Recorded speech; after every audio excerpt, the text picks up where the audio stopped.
All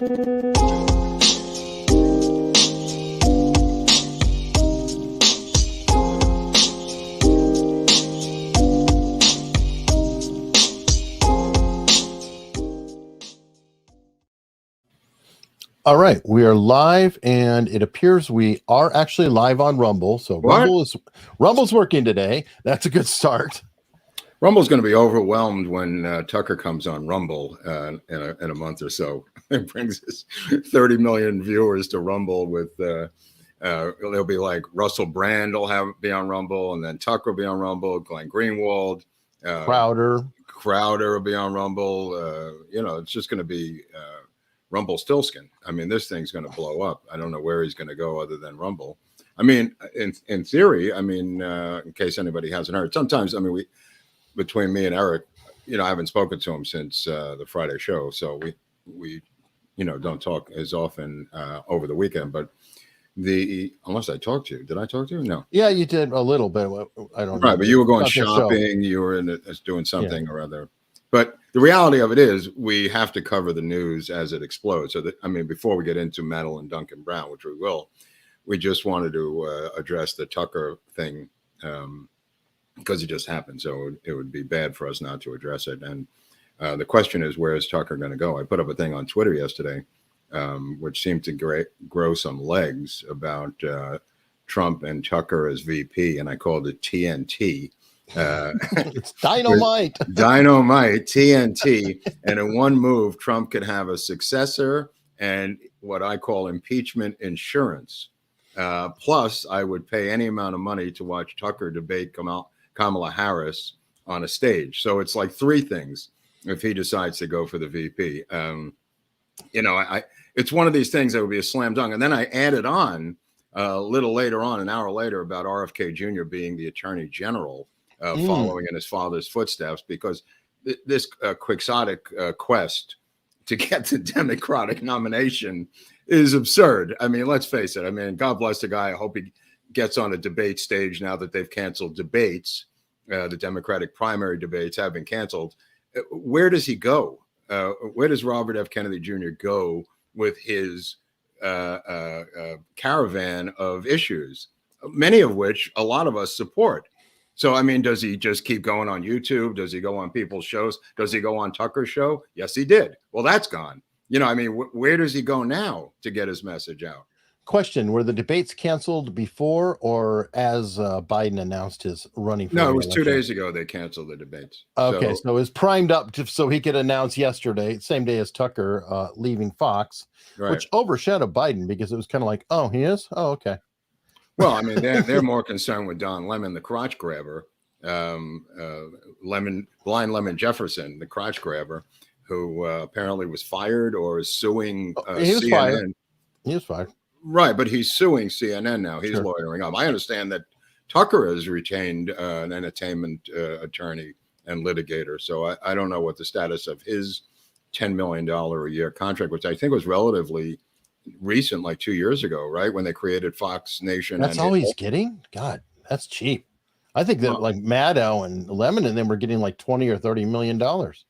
I'm not sure what the perks were, other than they allowed him to do the budgets for those many documentary series. So that may have been one of the perks, Eric. He's done like 35 documentaries on these subjects.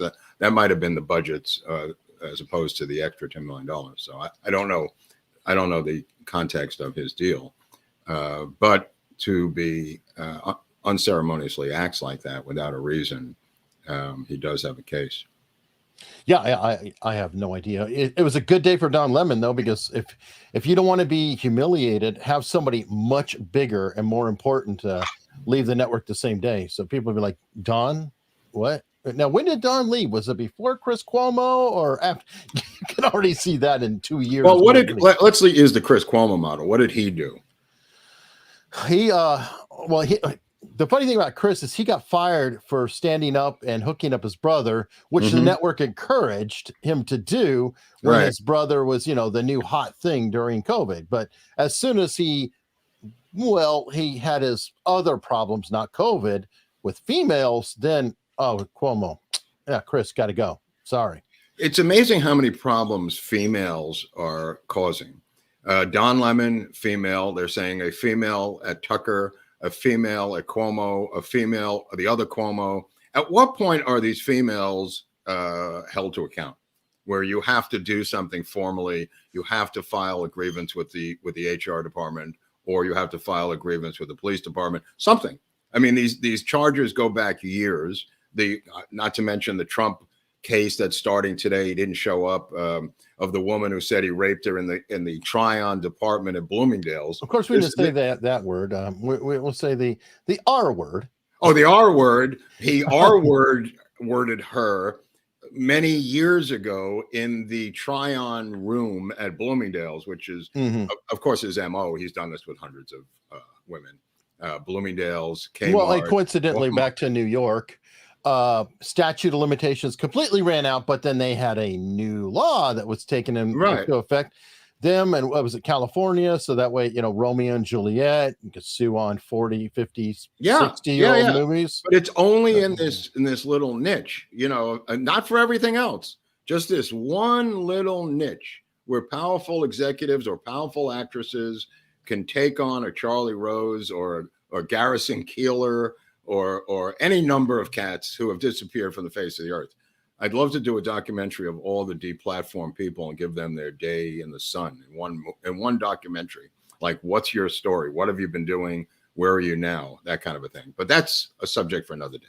Right, and this leads right into, we're going to talk about That's what. Into Madeleine Brown. That's kind of where I was going with this thing.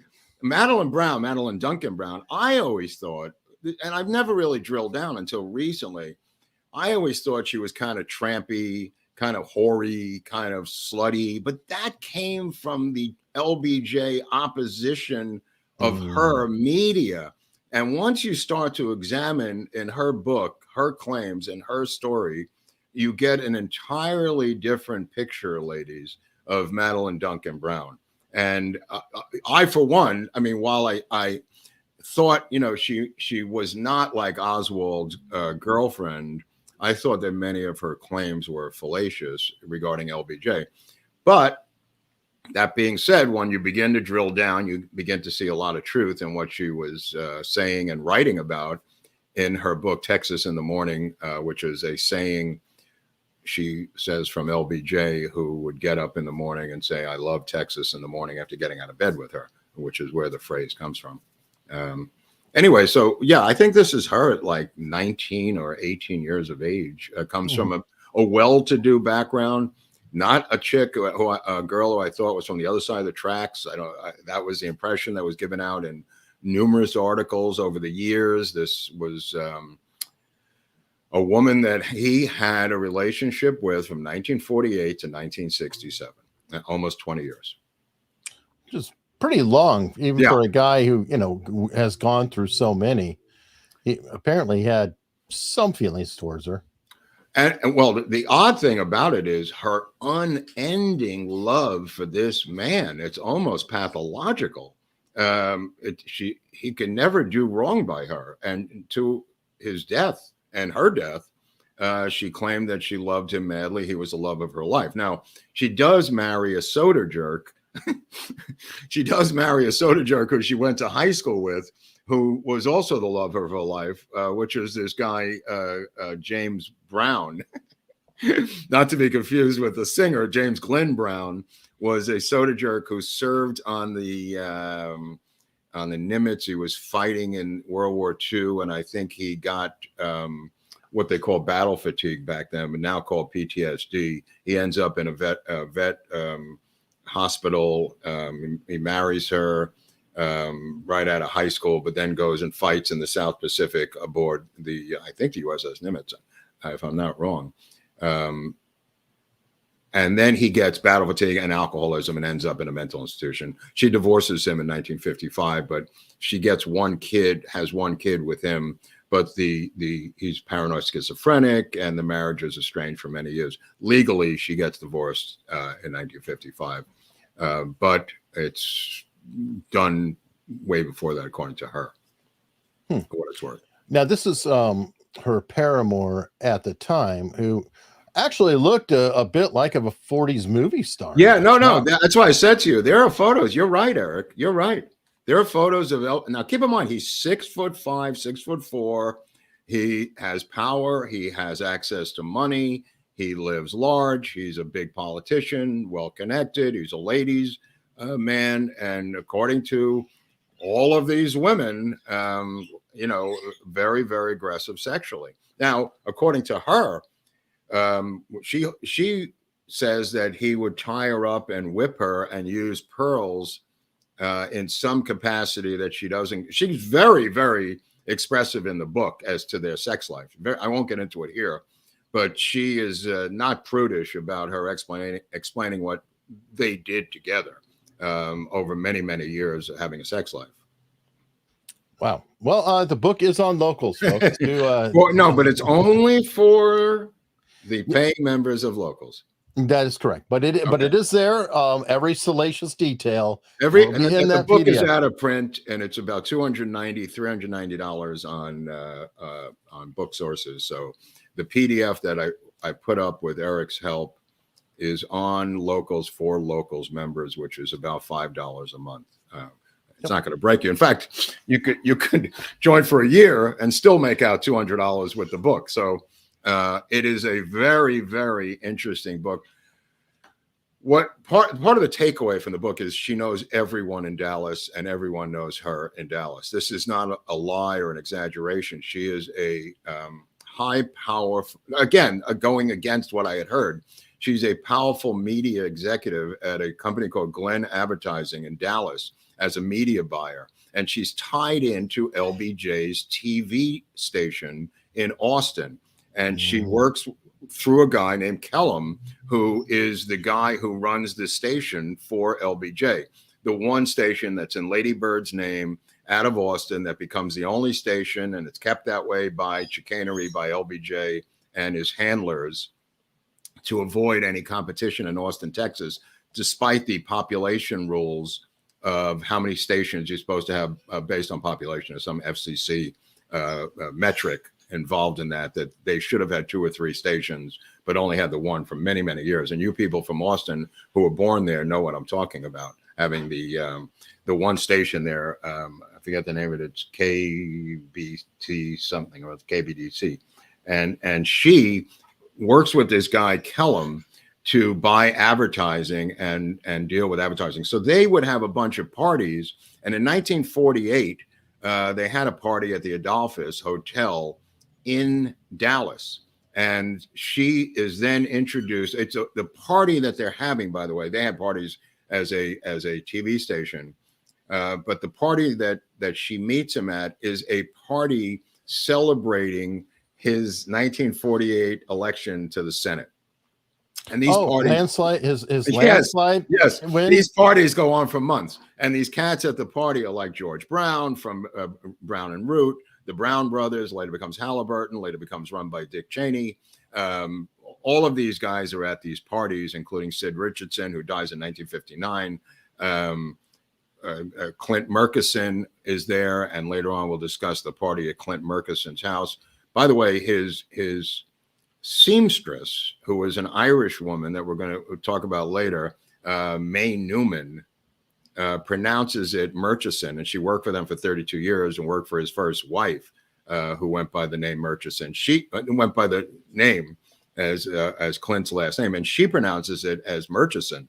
So I've been castigated for saying Murchison, but I've heard it both ways. So get off my back. Because there's video that I've seen of the Irish seamstress talking about a guy named Jules Pfeiffer, not to be confused with the cartoonist Jules Pfeiffer, but a black chauffeur who apparently drove J. Edgar Hoover to the party at Clint Murkison's house the night before the trip to Dallas, night before the Dallas assassination. So anyway, that's a little bit later down the road. She goes to the Adolphus Hotel where this guy, LBJ, puts the key to his room in her hand and says, "I'll see you later." And indeed, he does. I think this is the Adolphus there on the side there. Yes. Yeah. Okay. So she goes up to his room And such is the beginning of their almost 20-year relationship. Did he say, "Hey, move over"? This is no. This is your senator. This is your senator. He would later do that as president. But getting back to Brown, Madeleine Duncan Brown, she knew Jack Ruby very well. She went to the Carousel Club with her co-workers on numerous occasions, drank there like anybody would who was in that business district, Eric. She knew Jack Ruby. She said Lee Harvey Oswald. She saw him at the Carousel Club. She knew Mac Wallace very well. This woman knows a lot where a lot of the, she knew Billy Saul Estes really well. Billy Saul Estes is the one who called her on the phone and told her that Mac Wallace was dead, that they had wasted, quote unquote, from Billy Saul Estes, they had wasted Mac Wallace. This is from her saying that Billy Saul Estes called her. Now she knew Clint Peoples, the Texas Rangers captain who had investigated Billy Saul Estes and some of the shenanigans going into the Henry Marshall murder. She knew the Marshall family. She knows everybody. And the only reason she wasn't killed is because of what's produced in 1950, in December of 1950. That product, in many ways, keeps her alive. And that is the only son of Lyndon Baines Johnson, Stephen Mark Brown, in this case, who will later sue. Keep in mind, there's no DNA testing back then. So the paternity test is really hard to pull off. You have to have a lot of willing participants in this this game here. But we're going to get into this in a little while. Let me just back up a little bit because of the Billy Saul Estes episode that we did and the Box 13 people making landslide Lyndon, the 202 votes. This is being an election season. I just want to get into that election again down there in Duval County and the Duke of Duval, which was George Parr. And many of my Texas friends are well aware of this. George Parr controlled not only Duval County, but he controlled two of the surrounding counties and was an extremely powerful man who, from what I've learned from Madeleine Brown, took 5 cents on every bottle of beer sold in the county. I mean, think about that money. He got a nickel from every bar and every grocery store for every bottle of beer sold in the county. I mean, that's a lot of money. And there was a guy, okay, so there was a guy named Smithwick. This is a side story. I didn't know about this. This is for all the aficionados of the assassination and the Epstein situation, which was on Rikers Island. Just getting back to that for a second. Sam Smithwick worked for George Parr, the Duke of Duval County, and helped them bring in the 201 extra votes, which gave landslide Lyndon the victory over Coke Stevenson. Coke Stevenson had been the governor. 1952, Sam Southwick was sitting in prison in Huntsville, Texas. Why was he sitting in prison? Because like Mac Wallace, he killed a radio announcer on behalf of George Parr. He murdered him. And like Mac Wallace, he was asked to do the time in Huntsville. This guy, Sam Smithwick, was muscle for the Duke of Duval County, George Parr. And 1948 is when they deliver the votes. That's when landslide Lyndon gets the name, or lying Lyndon, as other people will say. And in 1952, Sam Smithwick is in prison, and he is not getting the correct feedback that would allow him to have the belief that he's getting out of Huntsville prison soon. Okay, so he decides to write a letter to Coke Stevenson, the opposition, the guy who lost in the Supreme Court to LBJ. He decides to write a letter to Coke Stevenson and explain what happened in that election. That's not good to do, because it turns out that LBJ and Cliff Carter have a guy on their payroll who's on the Texas Board of Prisons. And the Texas Board, you have to have a guy. And Ed Clark, who is, we're going to do an episode on Ed Clark, who is the lawyer, machine working guy in Texas for LBJ, has Pete Caulfield. Pete Caulfield was on the Texas Board of Prisons, and Pete Caulfield orders what they call in Texas death rangers. Now, I got to explain this to what death rangers are. Death rangers are when somebody is ordered to be eliminated in prison, and other prisoners are given the assignment with carte blanche, knowing there will be no penalty. It's an open contract on whoever they want to hit, not unlike what happened in Rikers Island with Epstein, Eric. This is an exact same mirror image of what went on. They call it Texas self-elimination or democratic self-elimination in Texas. Okay. Meaning Harry Carey. It actually has a name in Texas. So Sam Smithwick is targeted by the Death Rangers. And of course, is that Parr? No, Sam Smithwick. Oh, this is Smithwick. Okay. So Smithwick ends up with a thing, so you can't hear me, YouTube, around this thing, hanging from his thing, not unlike somebody in Rikers Island. In fact, when I read about it, I went, holy Christ, it's the same exact scenario. They had tried to do it, failed, moved him around, and then they did it. And his mistake was to go up against the LBJ political machine and try to undermine, literally 4 years later, in 1952, is when he meets his demise in Huntsville, Texas, in the prison. So the reason I mention this is because of the power of LBJ, the power of Ed Clark, the power of his control over Texas to even go into the prisons. And it's why Billy Saul Estes shuts his trap, because of what happens to Sam Smithwick and others. It's not alone. This is just one that I found out over the weekend. I said, oh, I never even heard of this story before. And I thought it was a fascinating power example of how the LBJ machine controlled the state of Texas. Now, could people have controlled New York that way? Yeah. We saw it in a Garfield assassination back in the day, Eric, 100 years before, when a guy who was a powerful political man in the state of New York was able to control. But that was many years before. But I guess Texas, being out there in the Wild West, had not caught up to New York in terms of corruption. And that's true for, in many ways, for Chicago, which is about 20 years behind New York, and we're putting people in prison when Obama came to office, and he put the governor in prison, and he put Jesse Jackson Jr. in prison. So, this prison democratic power thing connection is that Parr. that's George Parr. Yeah, that's the Duke of Duval County. Yeah, but he also had a couple of counties right next door that were under his control. Anyway, so she knows all these people.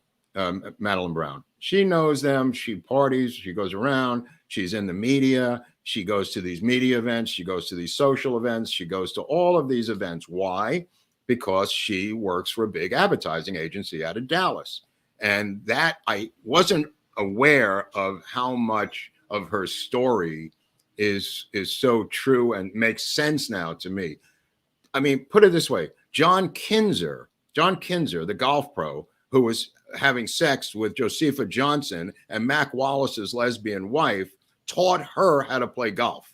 Okay. She was in the same gun club as Mac Wallace, shooting with Mac Wallace. Okay. This is how all of these things intertwine, not because of some conspiracy, just because Dallas was a small town at that time. Yeah. I mean, there's nothing conspiratorial about this. It's just that people of a certain stratum. Yeah. Stratum are birds of a feather, and there's only so many places to go. So the situation with her and LBJ is that he trusts her to a certain degree. She has her tubes tied. I didn't know this either. After the birth of her son, because of complications she had with the second child, which is Stephen Duncan Brown, the son of LBJ. Now, he's a dead ringer for LBJ. Everywhere she goes, he's 6'4". He grows up. He's 220. I mean, he's a big giant guy. He's not involved in sports, but he becomes a champion shotgun shooter and champion rifle shooter, and gets all these awards as a rifleman. Oddly enough.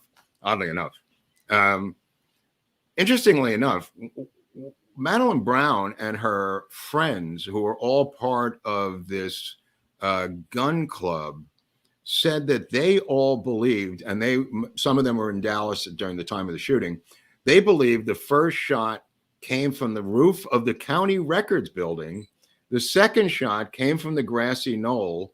The third shot came from where you and I were standing, Eric, on the trestle above the triple overpass, and that the fourth shot came from the roof of the Dallas Texas School Book Depository building. Now, I have never heard anyone other than myself discuss the rooftop shooting, and I was astonished to read that Madeleine Brown and her gun club walked it through and believed that's where the four shots, what they professed, four shots came from. Remember that Weatherford, the deputy sheriff, was on the roof of the records building with a scope rifle. So there's some interesting things there that I learned over the weekend. Now, getting back to this group that endorsed LBJ, you've got Clint Murchison, who's a multimillionaire, and Sid Richardson. Sid Richardson, another millionaire, dies in 1959. He leaves, I didn't know this, the executor of his estate, he leaves the executive of his estate, co-executive of his estate, $2 million in 1959. And you know who that was? Big John Connolly. Big John Connolly gets $2 million out of Sid Richardson. And Madeleine Brown points out one interesting thing that I didn't know. She claims that Sid Richardson was a closeted gay and may have had something to do with Connolly, and is buried, like Clyde Tolson and J. Edgar Hoover, is buried near Clint Murchison, that they were lovers, these two Texas oil men. I went like, whoa, what is this now? I had to go back and reread this like 3 times. I'm going, what? And she says, yeah, she said, that's what, and then we're going to get into John Connolly. We're going to do an episode on Connolly, and we're going to explore their relationship. I didn't know he had a relationship with the multimillionaire Sid Richardson. And Richardson and Murchison were friends with 2 people who showed up at Murchison's party that night, Clyde Tolson and J. Edgar Hoover. And they were, as we know, in some sort of a strange relationship, and are also buried side by side.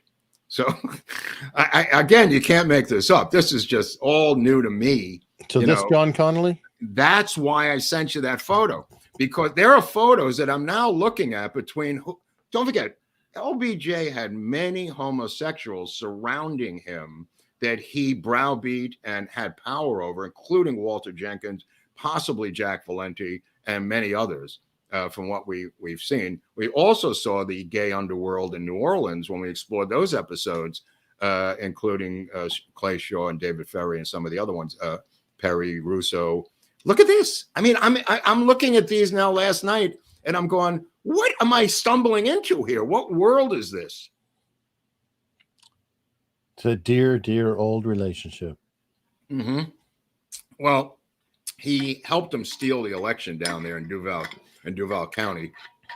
And he gets the $2 million, John Connolly. He will later switch parties and work for another president a number of years later, who had some problems with the press years later. Here's John Connolly becoming what Richard Nixon called the closest and most interesting and friendliest guy in his cabinet.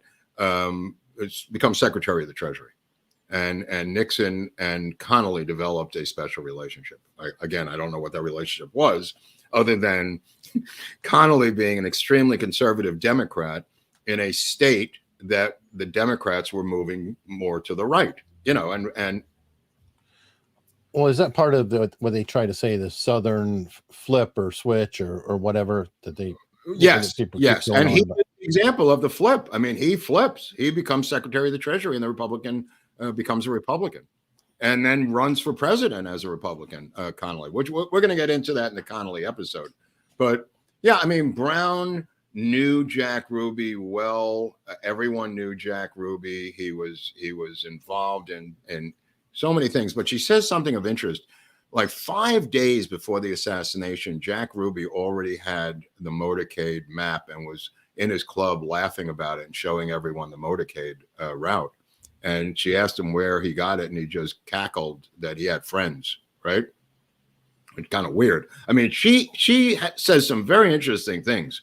The quotes that she has attributed to LBJ the night before the assassination, that's out of the Texas Hotel in Fort Worth, where I did a live remote from when I was down in Dallas and Fort Worth.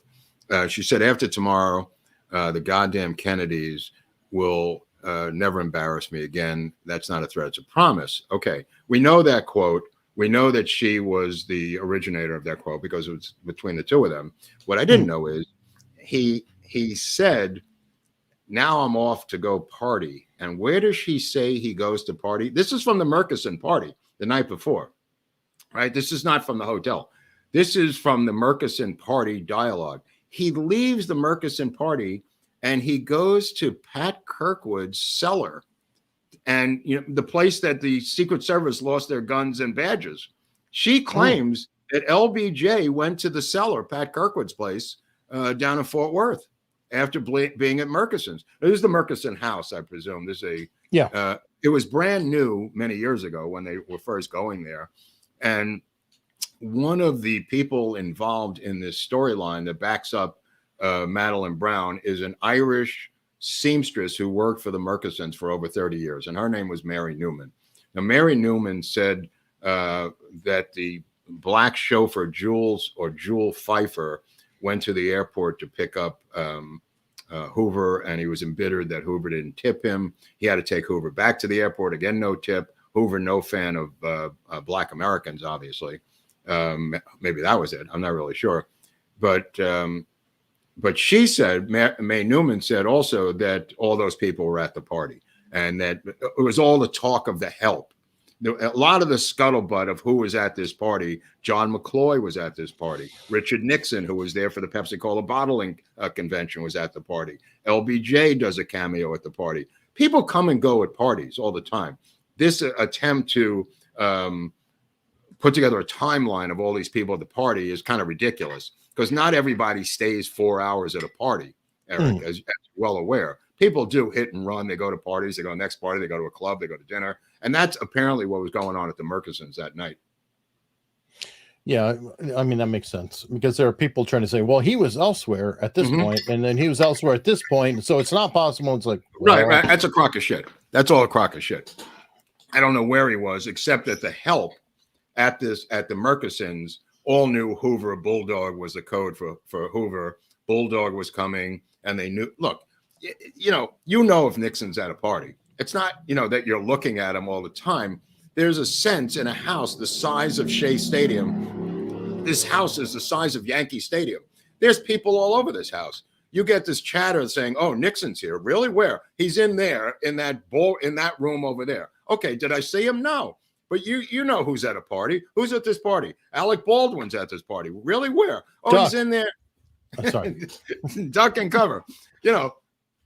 So you get a sense at who's at these parties. Now, are they there all the time?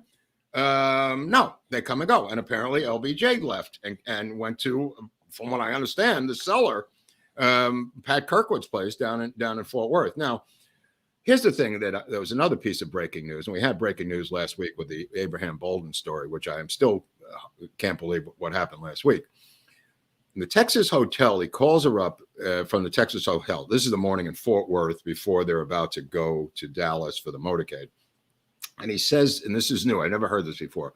He says, that son of a bitch, crazy Yarborough, and that goddamn effing Irish mafia bastard Kennedy will never embarrass me again. Now, this is on the phone to her the next morning. This is at 10 o'clock in the morning. I have never heard Yarborough's name mentioned in this dialogue before. This is because he believes Yarborough is going to sit where John Connolly ends up sitting. That's why he has the massive drag-out fight that Jackie Kennedy said was the loudest fight she ever heard her husband involved with LBJ. And screaming and yelling about John Connolly, as we did in a previous episode, not sitting in that seat in the limo.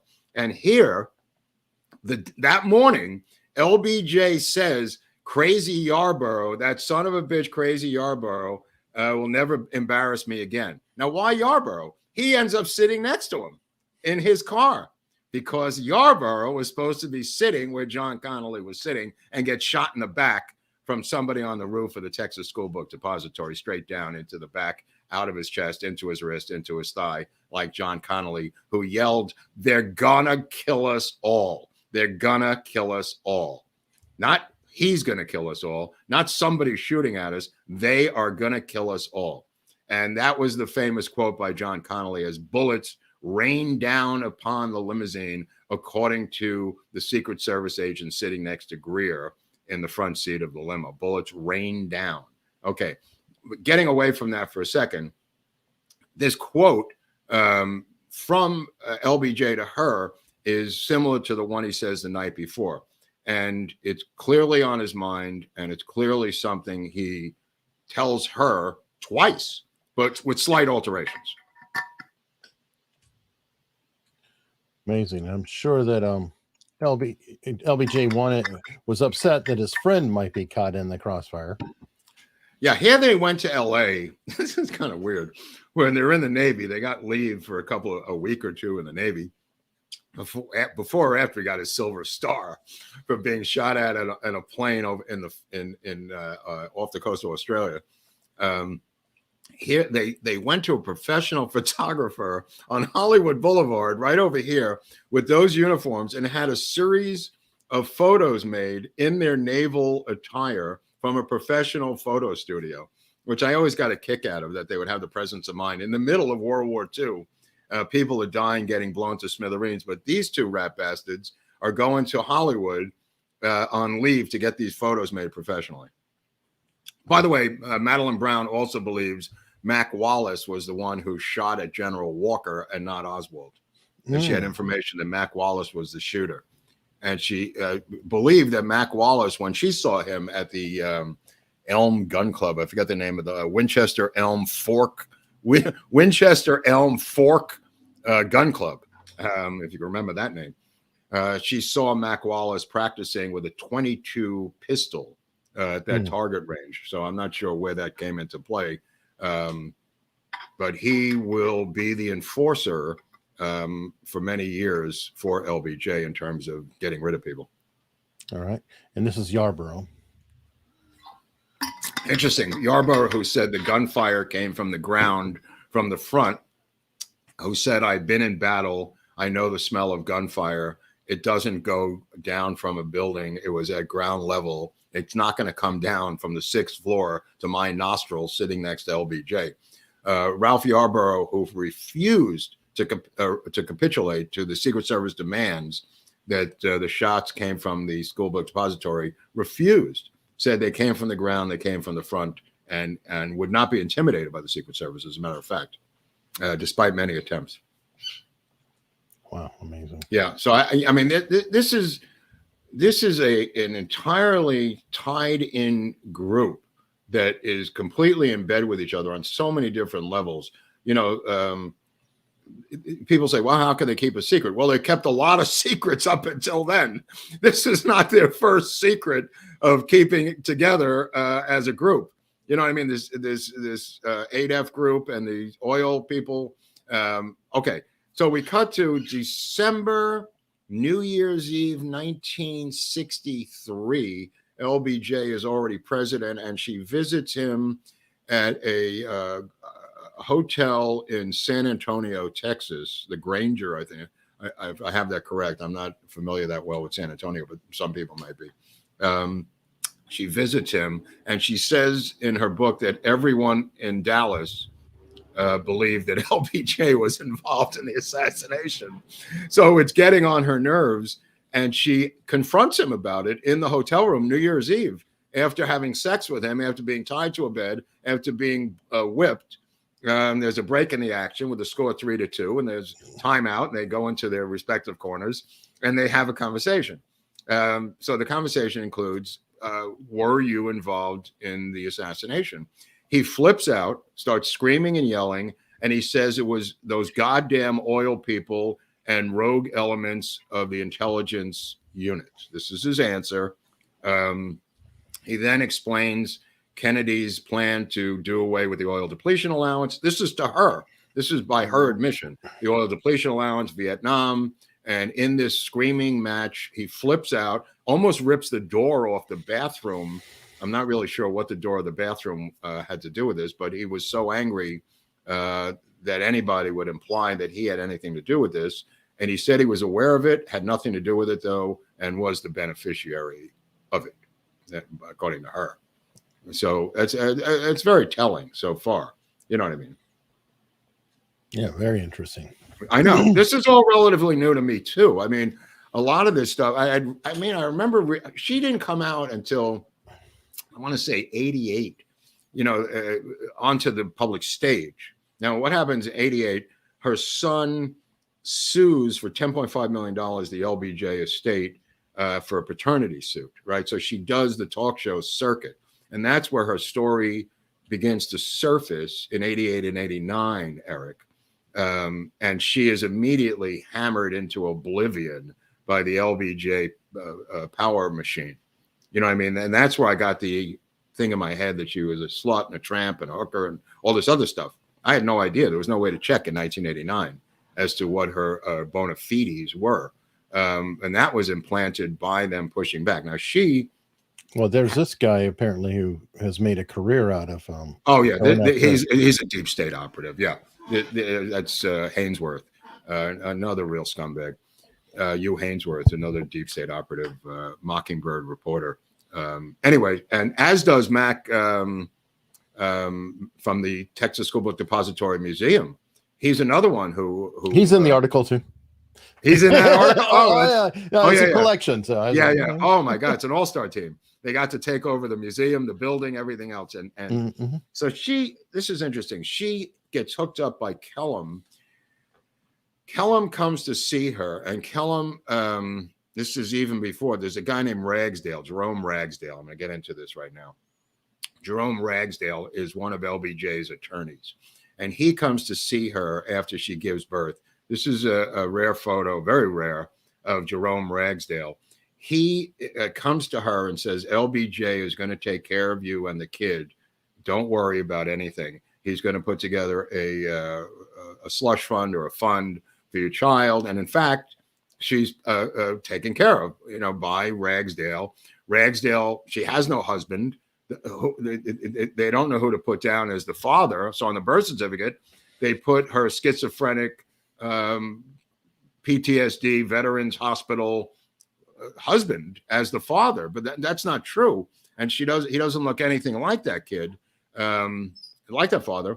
But Ragsdale shows up, and Ragsdale works with Kellum. And Kellum, as I said, runs the TV station out of Austin, and Ragsdale's the attorney. And they put together a system to pay her over. It's KTBC is the name of the station. But they put together a system of money. Unfortunately, what happens? LBJ dies in 1973. These two guys die shortly thereafter.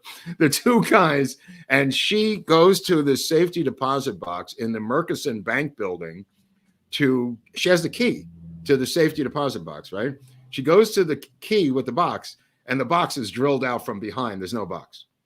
It has all the paperwork and bank accounts and everything else. It's been drilled out. Now, she doesn't know if it's Kellum who did it, or if Ragsdale did it, or both of them did it, or neither one of them did it.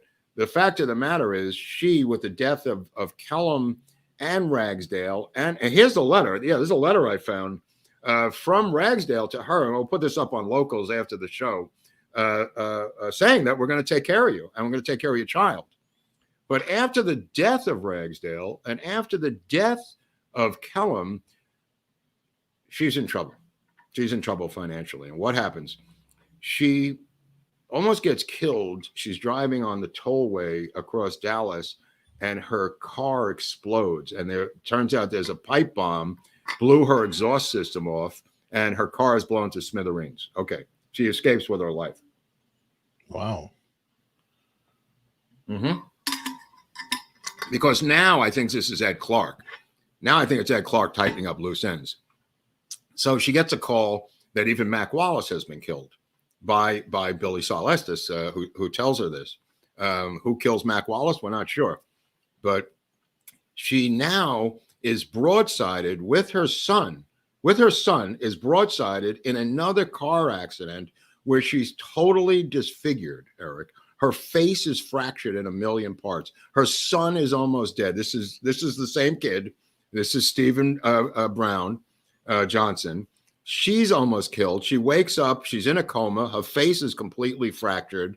And she begins to realize that this was something, this accident was not an accident. And she takes literally a couple of years to recover from this car accident and now has no money. There's no means to pay for the hospital bills. And finally, what happens in 1989 is the son sues the LBJ estate for $10.5 million. Now, what happens to the son? What happens to the son is he develops a rare bone cancer. A rare bone cancer, Eric. And there's the son with his mother. He's in his 20s here. He develops a rare bone cancer, and when he misses a trial date, a court date, because of the bone cancer treatment, they throw the case out. They seize the opportunity and go, what do you mean he's not here? What do you mean he's having bone marrow treatment for cancer? That's outrageous. We're throwing the whole case out, which is what happens to his paternity lawsuit against LBJ, and specifically against Lady Bird. Now, this woman, Madeleine Duncan Brown, apparently knows about all the other affairs of LBJ. She knows that he's seeing Alice Glass. She knows that he's got other secretaries. There's one that he impregnates, and it might have been the Jack Valenti baby. I'm not really sure which one she was referring to. But he was also bragging about the birth of his daughter's son, making Patrick Nugent Jr., making him a grandfather. And she found this very hard because he was talking about the extension of his lineage with the grandson. And he would not acknowledge this kid. He said, you know, first of all, he acknowledged the kid in many ways, but he would not acknowledge the kid publicly. They did stuff. I'll give you an example. His first birthday, Stephen's first birthday. Where is that? It's at the TV station and is broadcast live to Austin, Texas. The birthday of his son. You know, not saying it's LBJ's son.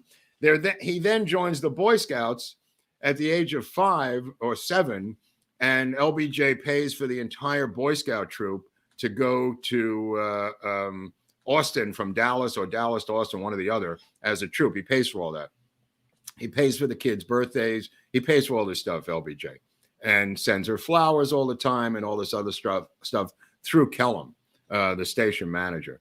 So he does acknowledge all the time the existence of her son, but he doesn't want anyone to know about this. Now, that's going to lead me into it was the Menger Hotel in San Antonio, where she goes to meet him, and she brings Dale Turner with her. Now, who's Dale Turner?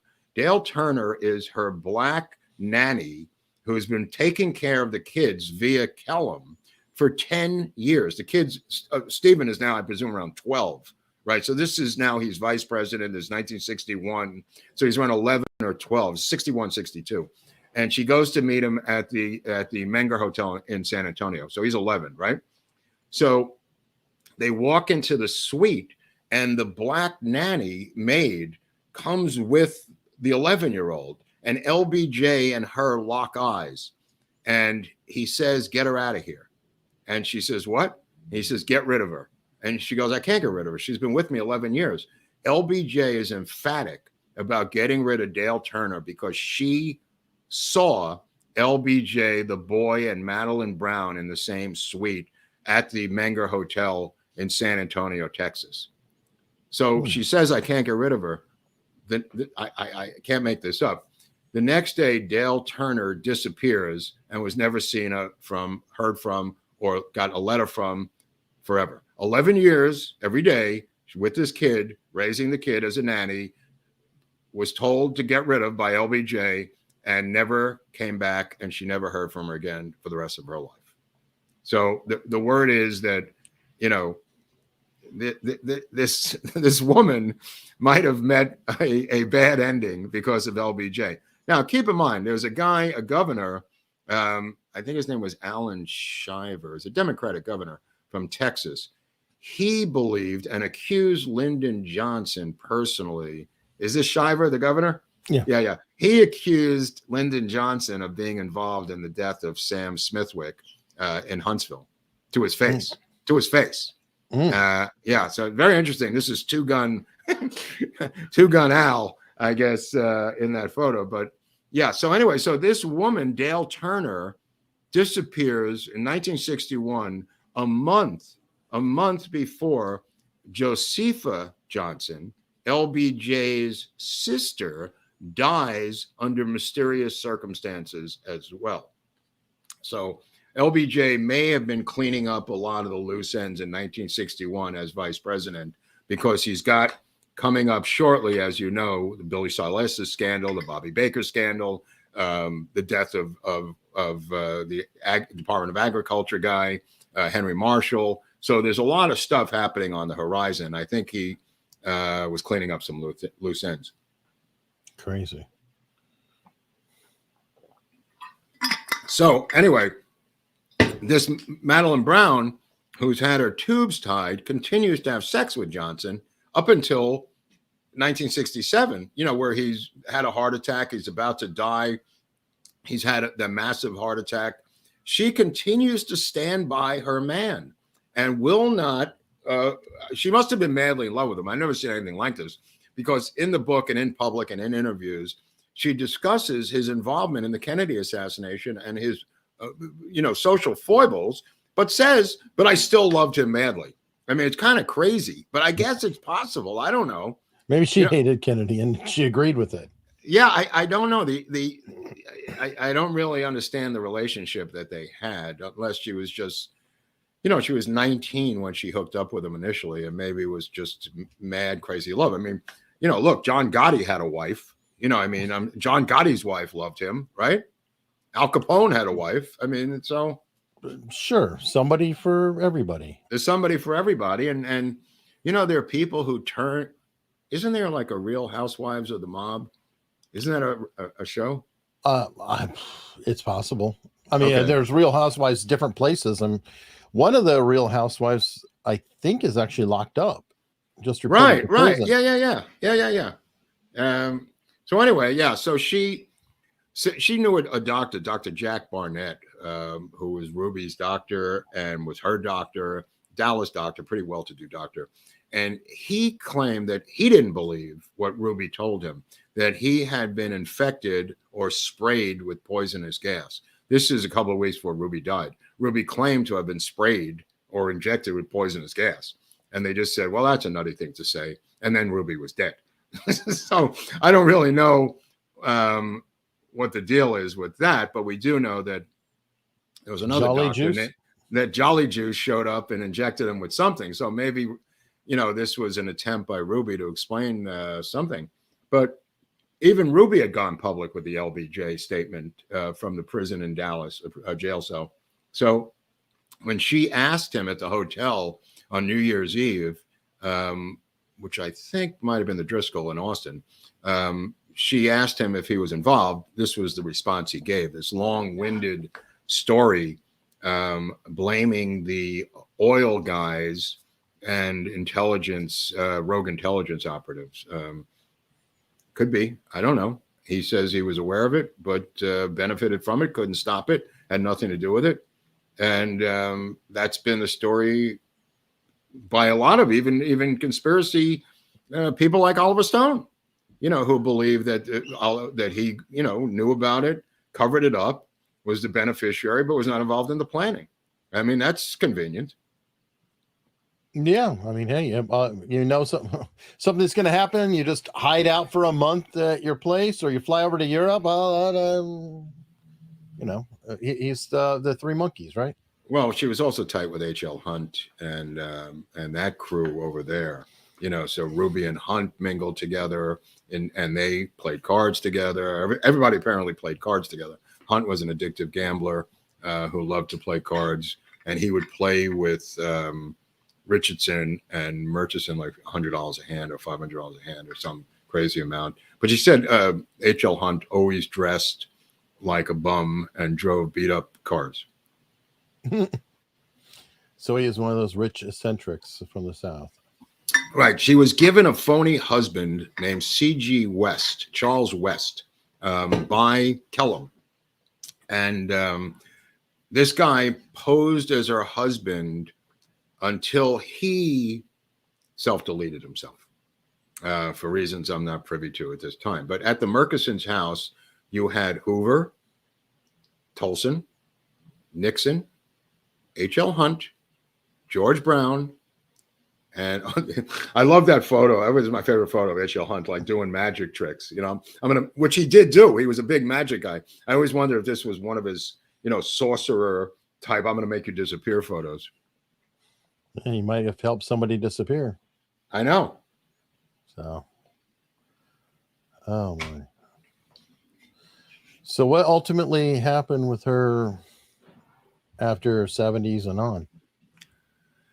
Well, she wrote this book in the 80s, and in the 90s she wrote this book, and then became involved, being interviewed by various conspiracy people as to her connection to this thing. Now she may, just like somebody else who claims to have been with Lee Harvey Oswald, she may have exponentially expanded her story, to sell her book. Apparently, this is a common thing, even to sell regular books. People expound and expand their story to.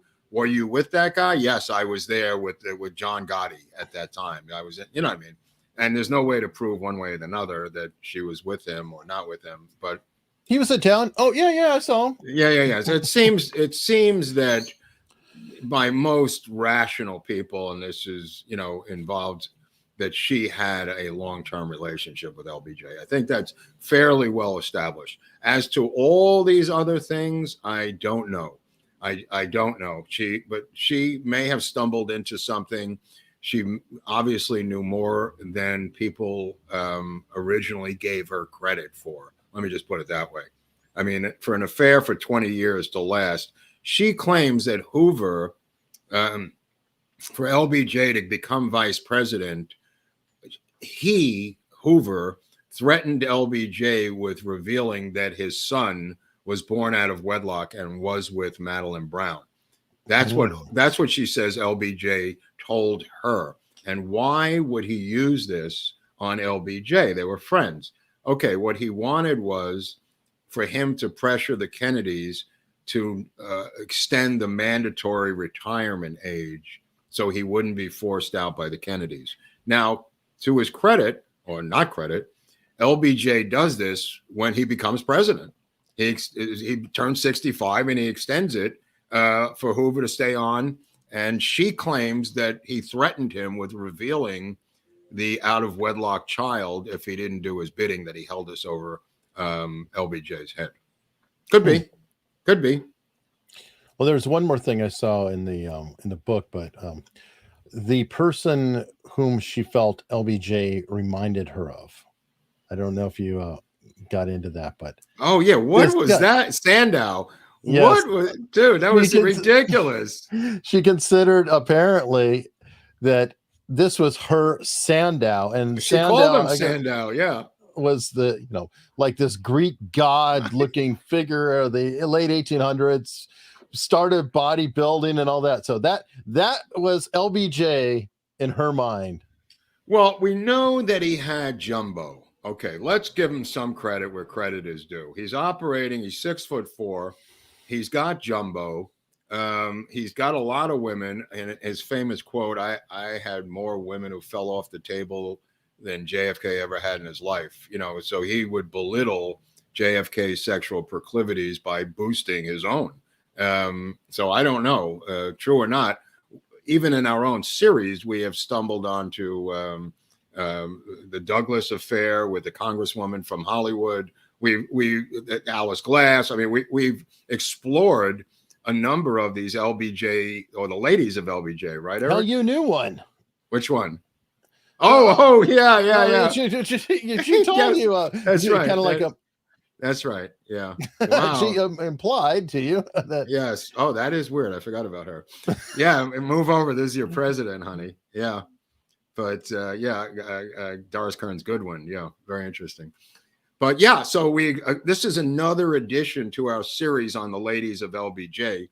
But I think it's just a little bit more detailed because I would say that this is Madeleine Duncan Brown, was the #1 longest lady of LBJ over time. You know what I mean? And intimacy, that they had intimate conversations, that he did reveal stuff to her intimately, that he trusted her, that he, had Secret Service around him all the time when he was visiting her. They were outside the door of the hotel obviously after 1960. And as a senator, he was doing stuff with her also going back to 1948. So, and all through the 1950s, her attempt is her son dies tragically of bone cancer. And then, she just spirals into a black hole at that point, the loss of her son. And it takes her years to recover from that depression. And then he passes away, obviously, in 1973, LBJ. So that was the end of their relationship. But, this is really one of the most in-depth ladies of LBJ, in my humble opinion. And she passed in 2002, I believe, right? 2002. She lived a long life. Yeah, she lived a long life. I don't know. And she, as I said, this was an educated woman. Her son went to Texas A&M, this kid. And, I don't know what happened to the other kid. But this one, like I said, he dies of a rare bone cancer, tragically. And he'd been in the Navy. There's a weird story when she revealed in 89 that this was the son of LBJ. These Vietnam vets break down her door and go into her house looking for her deserter son, who they claimed deserted the Navy.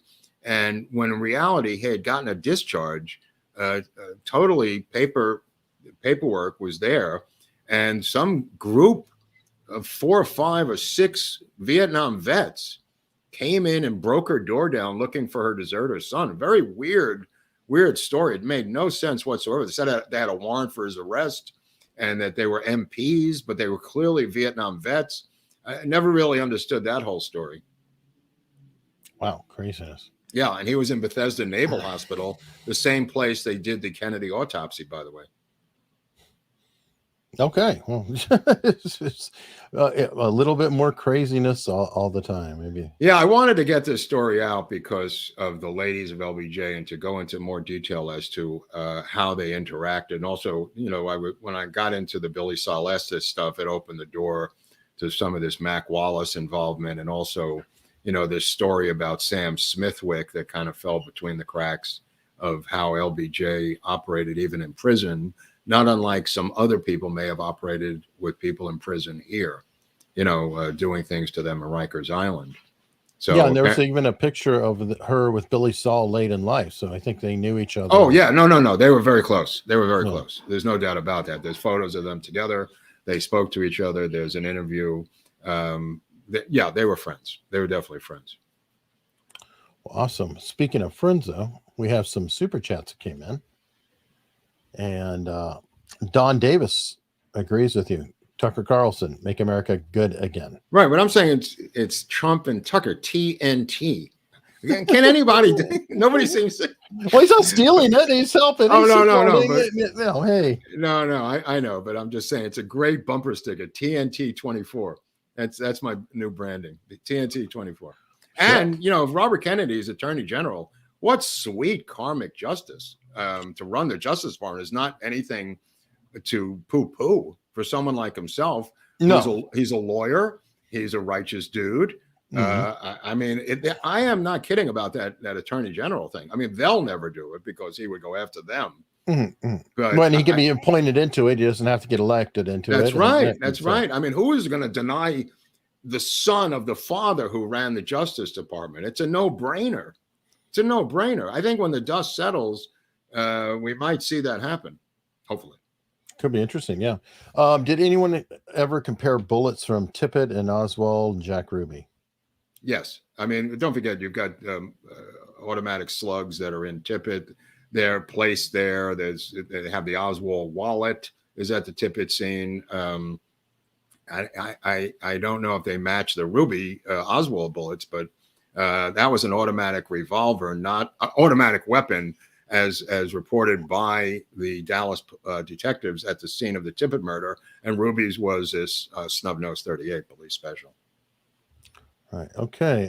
Women can't resist Jumbo. Maybe not. Maybe not. Who am I to say? I mean, he has a whole box of toys that he brings with him that he plays with, and you know, I don't know what his sex life was like, but she describes it in pretty poetic, flowery prose. Let me put it that way. The book Texas in the Morning, if you want to become a member of our outlaw society called Locals, go to unstructuredlocals.com and you could become a member for a stinking $5. I think you could join for free and not do you anything. can follow for free, and there's a lot of stuff that you'll still enjoy, and we do appreciate it. So right. I told everyone to quit Fox Nation, take the $5 from Fox Nation on Twitter last night and join unstructured.locals.com. I don't know if anybody did, but there were people who said they were going to join. Nice. The more the merrier. Cool Niagara with a really nice super chat and no question. So I thank you very much. Let me see. Someone unseen with Australian $20. I'm not surprised by any of LBJ's shenanigans. The man was devoid of morals. Love the series, gents. Greetings from Sydney, Australia. Wow. Welcome aboard. Welcome aboard. What is it? It's 5 days later in Sydney, Australia. That's how far away it is. Well, we have that image of the beast in Australia, right? When he got pelted. The car. Yeah, the car got pelted. Yeah, the car was rebuilt, and he flew it to Australia, and was inundated with paint balloons by Australian anti-Vietnam War protesters. True. And someone unseen, if you like this episode in the series, hit the like button. Please do hit the like button. There's another button that I welcome you to check out down below. What? Well, yeah. Hold on. It's buried. Hold on. There it is. That one. That one. Every time you subscribe, angels get their wings. Hold on. There's a break in the action when it's time for Heroes of the Blues. Today is Leroy Carr and Scrapper Blackwell, a double barrel Heroes of the Blues. Looks like Scrapper is playing a National Steel guitar right there. I'm not sure if people know what a National Steel is, but that seems to be the guitar he's playing. The Indianapolis-based team of Carr and Blackwell popularized the piano guitar blues duet before Carr's death ended their collaboration. They made over 100 sides between 1928 and 1935, including the famous How Long Carr, one of the first bluesmen to use an understated vocal delivery. Born in Nashville in 1905, Francis Blackwell was born in 1903, learned the guitar in childhood, eventually developing a brilliant tone based on a delicate vibrato blended with string snapping. So today, Leroy Carr and Scrapper Blackwell are your Heroes of the Blues. There you go, Eric. All right. Sparty Matt, awesome episode. I used to expect it further down the list of characters and dots, the less interesting. No, quite the opposite. Yeah, because the more dots I have, they connect. Like this whole thing about Sam Smithwick, if I just saw that by itself early on, I wouldn't know what it meant. But now I understand where the governor of Texas is accusing LBJ of murder in 1952. I did not know that, Sparty. Crazy. Lazy Sea Ranch, 1999. The old Lazy Sea Ranch. And look at this. We covered this guy before, and now he's here with a super chat. Smedley Butler. Oh, that's the third. Prescott Harriman, Standard Oil, Zapata Oil. I don't know what 322 means, but I'm not sure, but thank you. All right, and Al Gonzalez has a request. Oh, come on, Bobby. You don't know anymore if it's Bobby Baker or Bobby Kennedy. You know that's true. You just do it twice as often. Mm-hmm. And Peter Cachito, with super He's sticker. been on before, right? This guy. Yeah, Has he been? he's never asked a question on here. Oh, this is the guy never asked a question. That's cool. That's cool. He does talk to me on locals on occasion. And let me see, Sparty Matt again. I can't believe I'm just now seeing this for the first time. Are the icons next to the name or for memberships glowing? There's a little icon next to the $5 there. That means that you're a subscriber to it.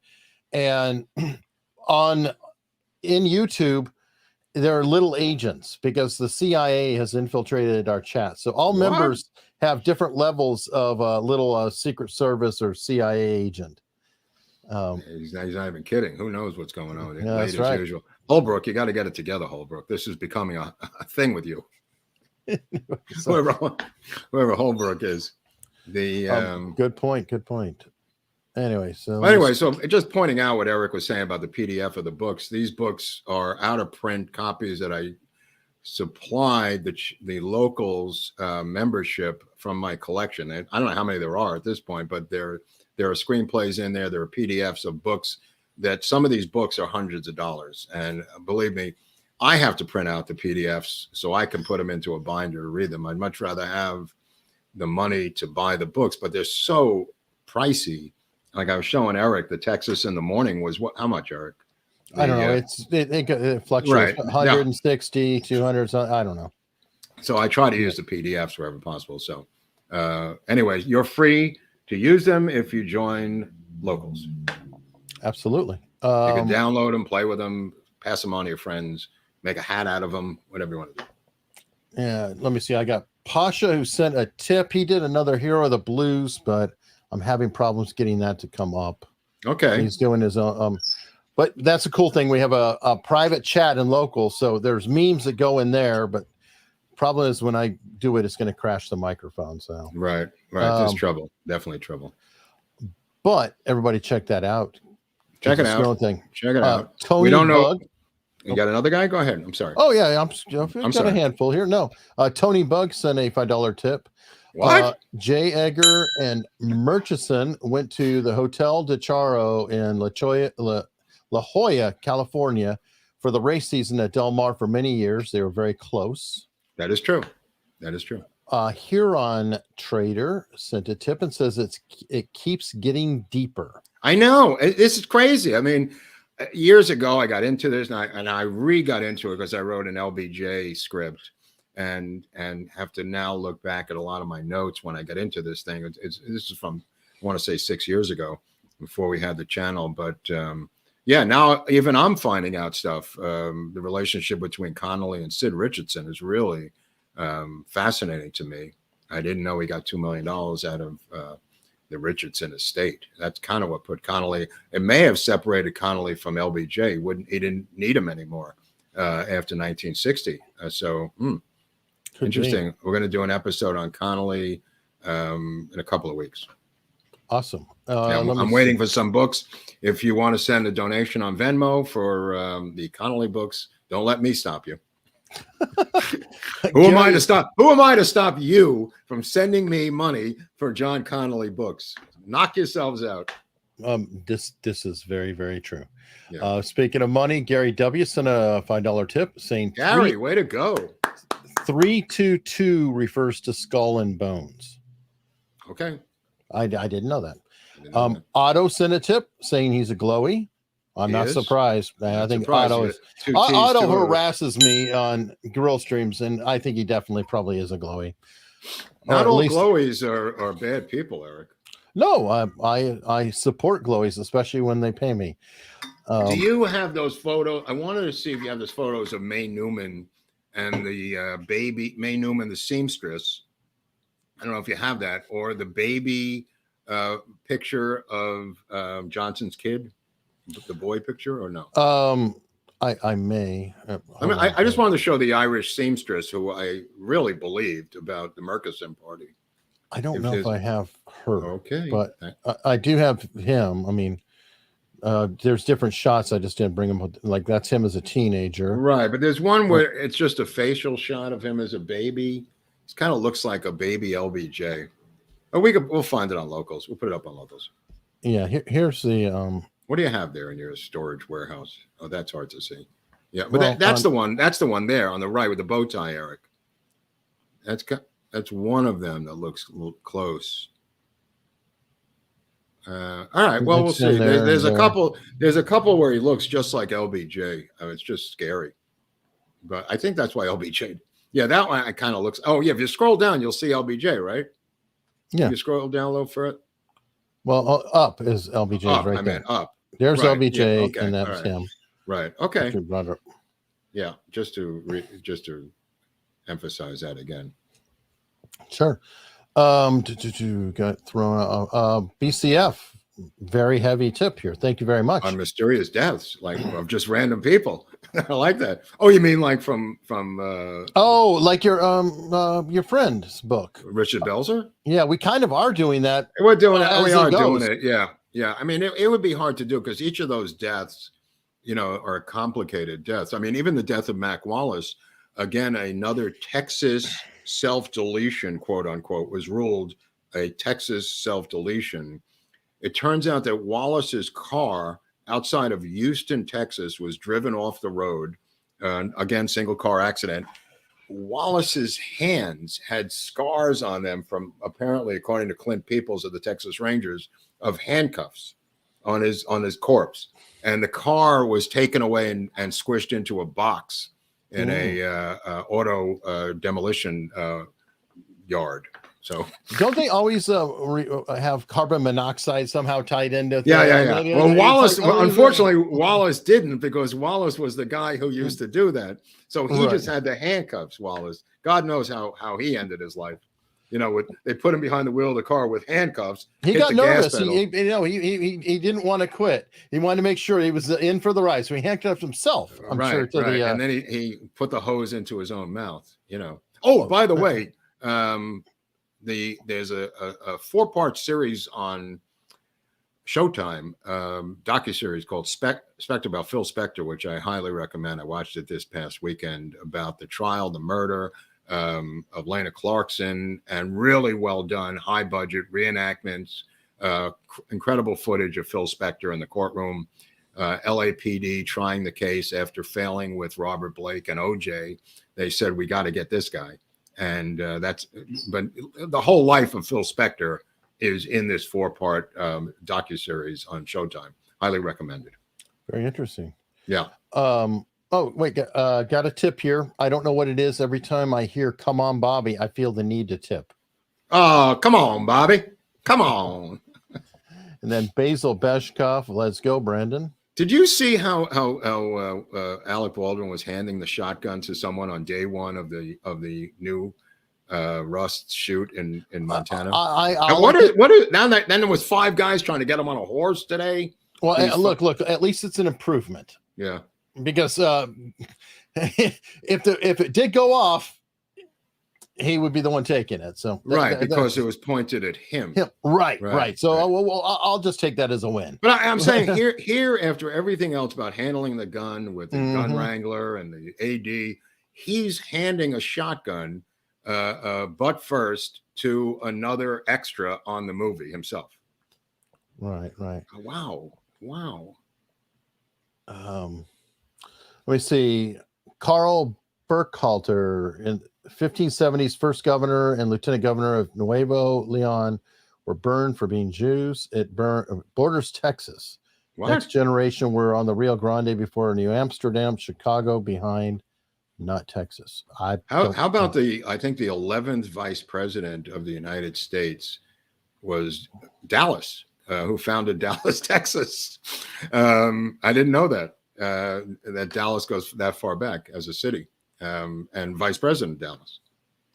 Right. And Pasha, I appreciate that. I'm having problems bringing up the picture. It crashes the session. So it's not a size issue. It's the matter of the chat and my microphone going out and things when I mess with it. So I do appreciate it. I just can't pull them right now.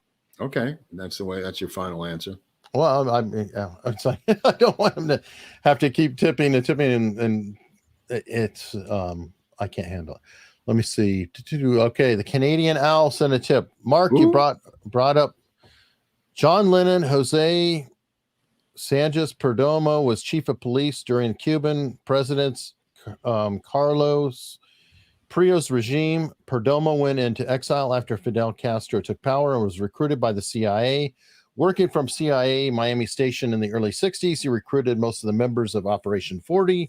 He was working as night doorman at the Dakota on December 8th, 1980, when John Lennon was killed, and told the police that Mark Chapman was the assassin. There's a book that's coming out. I know you said something. There's a book that just said there was, I like tipping. There's a book coming out, and this is going to be interesting to look at this book. They said there was a second gunman in the shooting of Lennon. It's going to be tough to convince me, but I'll read it. But it is interesting if there was actually a CIA tie into the building. Because, well, Mark David Chapman apparently, is no normal cat. That's for sure. And we know that the CIA and FBI did not have any love for John Lennon.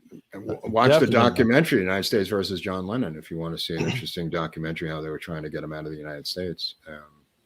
And if I was Nixon, I'd want to get him out of the United States too. I mean, he was organizing concerts to get my friend John Sinclair out of prison, the so-called 10 for 2 series. John was sentenced to 10 years in prison for 2 joints. John Sinclair, that is, not John Lennon. Mm-hmm. And John Lennon is doing a series of concerts to get Sinclair out of prison. Sinclair, of course, the manager of the MC5 and one of the members of the so-called White Panther Party out of Ann Arbor, Michigan, which was a left-wing, gun-toting, white side party to the Black Panthers. So there's a lot of connections there. So not that that's in the documentary. That's just my knowledge from John of what was going on. But yeah, John Lennon was public enemy number 1 to a lot of people in Washington. Yeah, for sure. You know who is loyal? Who? Oswald. He is? That's right. Madeleine Brent has nothing on Oswald. Oswald is so loyal that Oswald is actually in the Netherlands with a baseball team. And watching pitching practice and everything else. Oswald appears everywhere in the world. Oh, is that true? He's shown up around the world? Yeah, yes, absolutely. Absolutely. And okay, I have one more tip that came in on locals. Gary W., the Secret Service agent Jerry Parr shot Reagan in the limo. That's why there's a blackish rim around the bullet wound. Okay. That was kind of on film. That's a tough one to sell. But what about these glasses that Ziggy is selling? Maybe you want to give that a little. Yeah, definitely. Where'd you go? I have to go. I'm like a bartender. I've got go. Hey, Hunley, where'd you go, Hunley? There you go. Oh, what's that? Team Oswald. Speaking of which, let me tell you something, folks. November 22nd is right around the corner. Nothing could be a better gift on the 60th anniversary of the assassination of JFK than Team Oswald drinking glasses. That's right, because you call me macabre, but I'm going to be drinking from those glasses on November 22nd myself. For sure. But yep, glasses of all shapes, sizes, etc. Next up, we have Freeform Friday. Right, but before you get into that, where are we with the subscriptions? Are we at 70,000 yet? I saw the corner of my eye the other day. No. That's a sad story. That's a very sad story. Not yet, but we might get there soon. I think we're at. Can you people please help us get to 70 and 100,000 so we can begin to get guests? We can't really book guests when you don't have under 100. I couldn't care less about what the number is, but it will allow us to. Publicists do. Right, I don't care, but they do. So if you can help us get to 100,000 subscribers, I think they give us a free T-shirt or some sort of a trophy or something. But it can open up new horizons for the show. We're at 69,545. What? Okay, well that's something. So we may be hitting that soon. Who knows? Maybe we'll hit it by Freeform Friday. Oh my God! On that note, I will be in Washington D.C. What? On Friday? What? So I'll be attending this remotely. Okay. And I might have a guest with me for the show too. So we'll see what happens. All right, Hunley. But on that note, please check out Locals. People are asking about the book. There is a area on Locals. If you're a member, you just go to content Then you go to PDFs, and you can pick a playlist, or you can scroll through all the PDFs and then find the particular PDF. Hunley knows. He knows how to do it. I do know how to do it. I don't know where it is, but Hunley knows where it is. You can email Hunley saying, "Where the F is this book, Hunley?" Or you can use the search button. There's a search box at the top, and you can type in Madeleine Brown, right, and it'll probably come up too in the post. I love Texas in the Morning. Remember, that's from LBJ. Perfect. And we will see everybody come Friday. Okay, fair enough.